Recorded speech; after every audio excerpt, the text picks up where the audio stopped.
Young Singaporeans today, they've grown up in one of the richest countries in the world. They don't really believe that Malaysia is a threat. Indonesia is not a threat. What do you say to them? All this? I had a conversation with one very articulate one last night at dinner, and he mirrored what people say over and over again. So how do you, first of all, it happens to be true that these threats have diminished in objective terms. How do you maintain the pressure and the sense of drive? Look, I'm asking a question in a sense that every rich parent wonders about with his children. It's a real challenge. The threats have changed, but in fact, threats have not disappeared. You may not think of them as existential threats in the sense that an army will come and invade you and take over you. But can your cheese disappear? Yes. Can your lunch disappear? Yes. Can your business go somewhere else very rapidly? It's entirely possible and something which we worry about all the time. We are the second busiest port in the world. Shanghai is the busiest. They came from nowhere.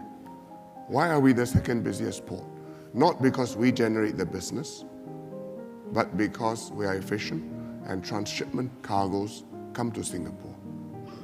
From very far away, they used to come from Chennai in India to Singapore to be transshipped in order to go to Europe.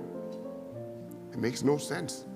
A few thousand miles to the east and back again, but we can provide a service which obviously nobody else more conveniently placed can. Why can we do that? Because we are performing exceptionally. And we need to keep on being able to do that. Otherwise, somebody will move our cheese. But how do you maintain and instill that drive, that sense of...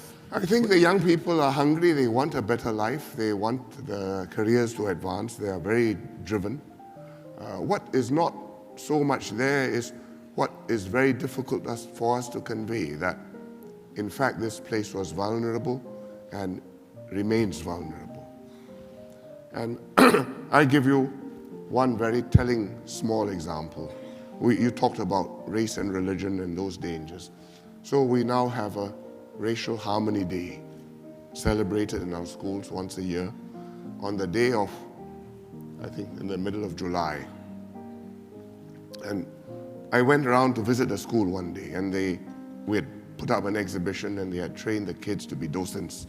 And the kids took me through the slides, and this is how we were, and these were the riots, and these were the strikes, and these were the things which happened. And at the end of it all, this young boy, it must be about 14, 15, asked me, he said, "When you were in school, did we have Racial Harmony Day?"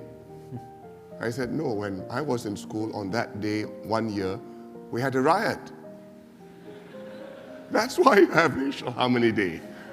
So, in a way, he understood all of the slides and the displays, but in a more fundamental way, how can I make him understand what it was like 40 years, 50 years ago?